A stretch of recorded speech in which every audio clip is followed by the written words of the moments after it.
Assalamualaikum warahmatullahi wabarakatuh. Kami di sini akan sedikit melakukan diskusi ya, bincang-bincang sedikit mengenai hukum. Tapi sebelum kita melangkah ke sana, perkenalkan nama saya Fauzan Dian Pratama, NIM 2018 319. Sedangkan saya Fahmi Rizal Widiadana 2018 333. Oke, ya, jadi kita di sini sama-sama berdua sebagai mahasiswa Fakultas Hukum Universitas Muhammadiyah Malang. Jadi gimana nih? Kan kita nih udah semester akhir ya, udah menginjak semester 7. Dan pasca ini kita pasti akan memikirkan lah Gimana sih jenjang selanjutnya? Benar. Jadi kita udah punya gambaran sih belum kalau dari Fahmi sendiri nanti mau jadi apa kira-kira? Kayaknya sih bakal jadi advokat sih. Advokat. Sama sih, advokat juga sih. Iya, Pak. Jadi ada loh dalam materi yang kita tembus sekarang. Itu salah satunya itu bicara soal profesi advokat. Itu ada satu materi itu namanya betul manajemen law firm. Jadi manajemen law firm ini sangat penting bagi para penegak hukum di kemudian hari. Khususnya lawyer kan. Makanya kalau menurut Fahmi sendiri gimana sih? Coba kita kenalan dulu ya sama manajemen law firm ini. Kalau manajemen law firm sendiri bagi Fahmi apa sih? Kalau menurutku sih kayaknya ya, maksudnya yang aku dapat dari perkuliahan, kan aku nempuh sama Pak Rio kan. Nah, manajemen law firm tuh kayak dari etimologi itu kata manajemen tuh diambil dari bahasa Inggris.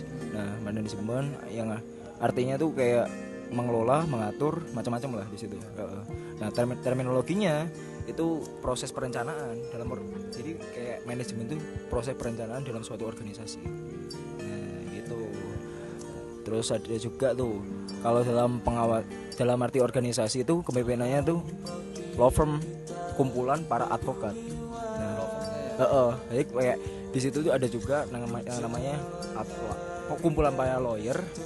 Nah, yang tersistematis, punya struktural dan berapa tuh namanya kayak bertindak dalam jasa bukan dalam usaha pelayanan hukum. Nah, jasa hukum gitu sih, Memberikan bantuan hukum. Nah, terus aku ingat lagi soal dari Pak Rio tuh pernah ngomong dalam law firm itu sebenarnya mempelajari dan memahami suatu hal yang sangat penting, nah, bagi penegak hukum.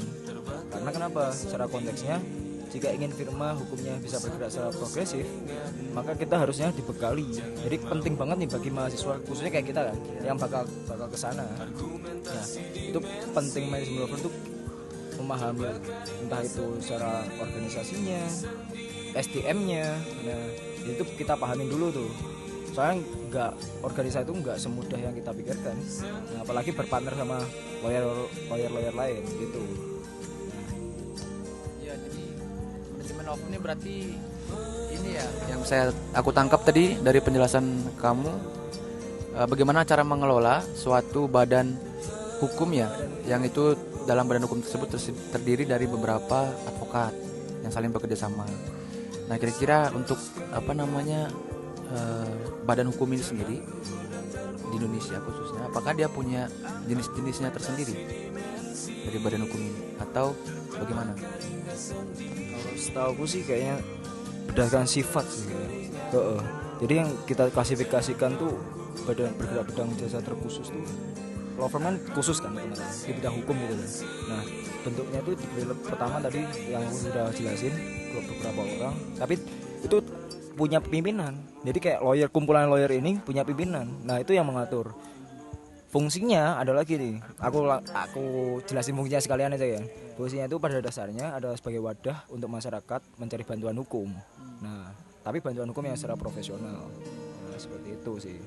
Terus sama juga mewakili seseorang atau perusahaan dalam menyelesaikan persoalan hukum dalam pidana, perdata, tata usaha, macam-macam. Begitu juga non litigasi. Jadi proses nggak masuk peradilan itu bisa juga mediasi, macam-macam lah, arbitrasi dan lain sebagainya. Nah, mungkin kayak gitu sih.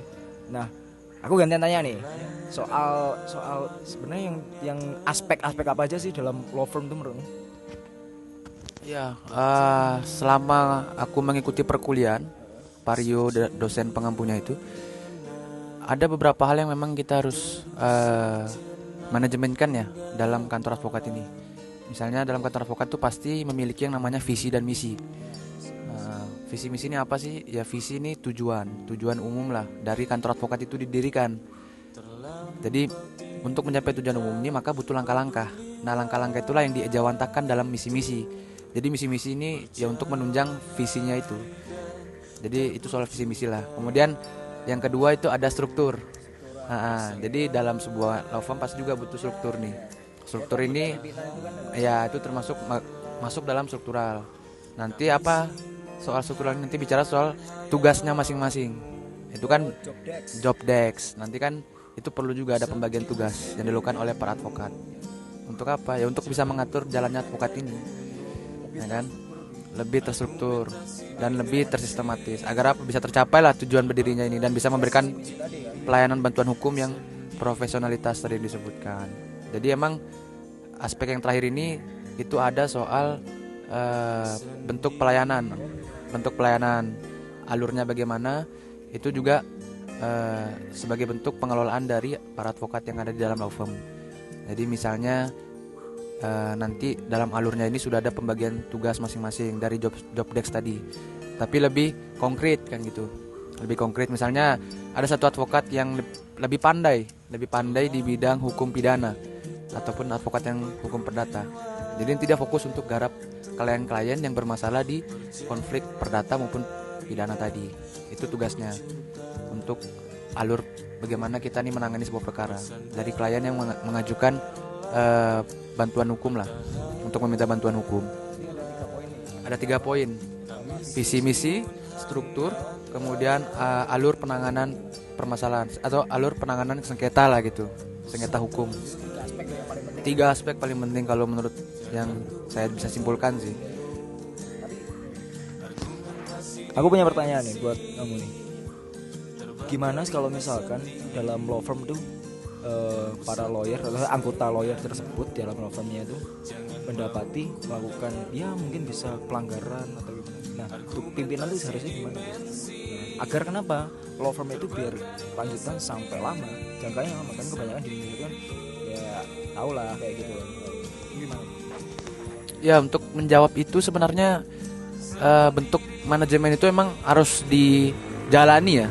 Harus dijalani pun kalau ada nanti terjadi satu advokat ini melenceng entah itu korupsi dan sebagainya, tentu ada kebijakan di sana yang disepakati oleh advokat bersama. Bisa itu bentuknya mem-PHK atau suruh mengundurkan diri advokat tersebut yang melakukan tindak korupsi dan lain sebagainya. Jadi kayak ada musyawarah dulu nih. Betul, ada musyawarah dulu dan tetap konteksnya mereka tadi sudah ada tugas fungsi dan masing-masing. Itu yang nanti dirembukan. Nah, makanya dalam konteks law firm ini badan hukum ya, itu kan juga bisa disebut sebagai organisasi sebenarnya. Nah dalam materi juga yang disampaikan Pak Rio, itu ada beberapa konsep soal keorganisasian lah yang harus ini dijalankan bagi para advokat. Itu konsepnya POAK namanya. POAK ini dia singkatan gitulah. P itu planning, kemudian O itu organizing, kemudian A itu actuating, dan C itu controlling. Jadi planning, organizing, actuating, controlling. Ya, kalau pertama planning ini di tahap perencanaan. Oke. Jadi perencanaan kan emang iya sih. Ya, benar-benar. jadi Penting setiap banget buat advokat ini harus memahami konsep keorganisasian dasar inilah. Pertama dia harus planning, itu merencanakan sebuah konsep ya. Entah itu berdasarkan job desk-nya masing-masing yang sudah diatur dalam strukturnya tadi, untuk mencapai visi misi ataupun lain sebagainya. Nah dari perencanaan nanti kita bisa organizing tahap dimana kita nih mengumpulkan, kemudian mengorganisasikan ya, mengatur dari konsep yang sudah kita laksanakan. Misalnya kita mencari klien dan sebagainya, itu kan bentuk mengorganising juga sebenarnya dari hasil pelaksanaan yang sudah kita rencanakan. Kemudian actuating ya pelaksanaannya bagaimana, pelaksanaan konsepnya, bagaimana kita melaksanakan bentuk perencanaan yang sudah kita susun. Nah tahap terakhir nih controlling nih tahap untuk memantau sejauh mana sih bentuk perencanaan kita ini setelah kita praktekkan, apakah telah sesuai atau bahkan kita nggak menjalankan sama sekali konsep yang sudah kita susun. termasuk evaluasi gitu. Iya, jadi 2 hal ini nggak bisa dipisahkan, monitoring dan evaluasi. monitoring proses kita memantau, evaluasi proses kita menilai, Nilainya. menilai keseluruhan proses yang sudah kita jalani. Betul, betul. Itu sih yang aku sedikit dapatkan materinya dari Pario kemarin menyampaikan soal konsep dasar keorganisasian lah. Itu. Jadi kayaknya dari kami kayaknya itu aja sih ya. Iya. Eh, Mungkin soal manajemen law firm kayaknya sudah cukup komprehensif ya kita bahas. iya, Ya. udah jelas. Iya. Terlebih kan kemarin kita dapat materi, harusnya teman-teman udah pasti pada tahu lah. Iya, betul. Jadi emang kesimpulan dari kami bahwasanya materi manajemen law firm ini sangat penting untuk Khususnya dari penegak advokat lah. advokat lah, khusus advokat dan mahasiswa yang mempunyai cita-cita untuk menjadi Menuju ke profesi sana. advokat. Maka manajemen law firm sangat penting. Ya. Untuk nanti ketika kita buka kantor, apa aja yang kita harus kelola, kemudian apa aja yang kita butuhkan dalam suatu badan hukum tersebut dan lain sebagainya. Karena kan berpartner. Iya, kita karena bukan kita- satu orang kan di situ. Betul. Ya mungkin kurang lebihnya itu Itu aja aja dari sih, kami Pak. ya. Kurang lebihnya kami mohon maaf Kurang lebihnya lah. Iya. Kata-kata atau ya. jika ada salah kata dan perbuatan, kami mohon maaf. Wassalam Wassalamualaikum warahmatullahi wabarakatuh. wabarakatuh.